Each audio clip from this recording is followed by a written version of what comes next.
Isabel pulled on her favorite jumper. Ice curled across the inside of the window and crept up the corner of her bedpost. It was very beautiful, and Isabel always noticed beautiful things. But there was no escaping the fact that it was also cold. Very cold.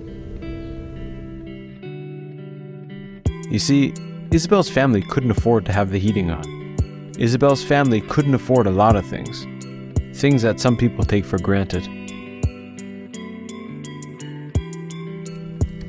But Isabel tried not to worry about the things she didn't have.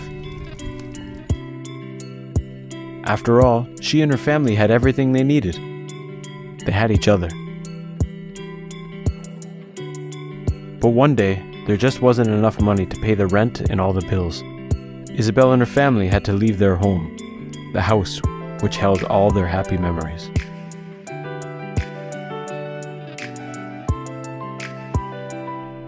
And moved to the far side of the city. For the first time ever, Isabel couldn't find anything beautiful to cheer herself up.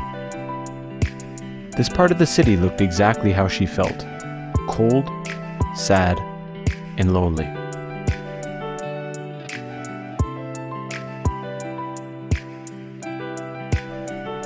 A family drove past in a shiny car, but they looked straight through Isabel, as though she wasn't even there. None of the other smartly dressed people seemed to see her either. Isabel looked down and realized that she could barely see her own hands, or her feet. She was fading away. Before long, Isabel was completely invisible.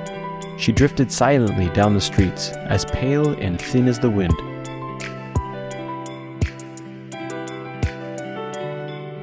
But now that Isabel was invisible, she noticed something she hadn't seen before. Other invisible people, lots of them. There was an old lady planting flowers in empty paint pots. There was the man who slept on a bench, feeding the birds in the park. And there was a boy who had been forced to leave his home in another country, helping to mend someone's bike. But they all seemed so alone. Isabel decided to help. She planted flowers in the paint pots. She looked after stray animals. And she helped to fix things up. Then, day by day, week by week, other people joined in too. And the more people came together, the more they could all be seen.